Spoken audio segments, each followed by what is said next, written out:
Welcome to Ramos TV. నెల 29వ తేదీ ఈ అనంతపురం జిల్లా కేంద్రంలో సామాజిక సాధికారిక బస్సు యాత్ర బహిరంగ సభ అనేది కూడా వైఎస్ఆర్ కాంగ్రెస్ పార్టీ ఆధ్వర్యంలో పాత ఊరు పార్కు దగ్గర మహాత్మా గాంధీ గారి స్టాచ్యూ దగ్గర ఏర్పాటు చేయబడింది. దాన్ని పెద్ద ఎత్తున విజయవంతం చేయాలని చెప్పేసి కూడా కోరుతూనే ఈరోజు ఈ కార్యకర్తల సమావేశం అందరూ కూడా రాష్ట్రంలో జగన్మోహన్ రెడ్డి గారి నాయకత్వంలో 4 సంవత్సరాల 7 మాసాలు కూడా ప్రభుత్వం కూడా ఏర్పడి కూడా పరిపాలన కూడా చేసింది.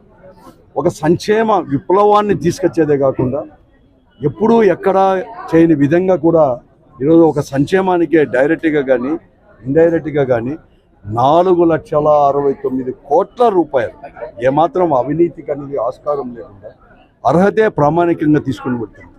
ఈ బెనిఫిట్స్ అన్నీ కూడా దాదాపుగా 80% మంది కూడా ఎక్కువ కూడా ఈ సంక్షేమ కార్యక్రమాన్ని కూడా ఈరోజు బలహీన వర్గాల వారికే చెందింది.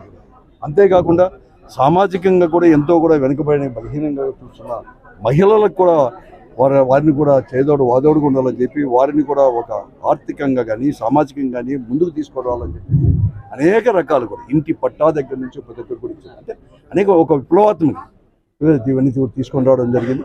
ఇవన్నీ కూడా విశదీకరించేది కాకుండా ఈరోజు పదవుల్లో కావచ్చు, మంత్రివర్గ కూర్పుల దగ్గర నుంచి కార్పొరేషన్లు నియమించి కార్పొరేషన్ల యొక్క నామినేట్ చేసిన పదవులు కావచ్చు, అలాగే మహిళలకు కానీ అందరికీ చూసినటువంటి కూడా ఎవరు ఎక్కడ కానీ 76 సంవత్సరాల నుంచి స్వాతంత్రం వచ్చేసుకోండి.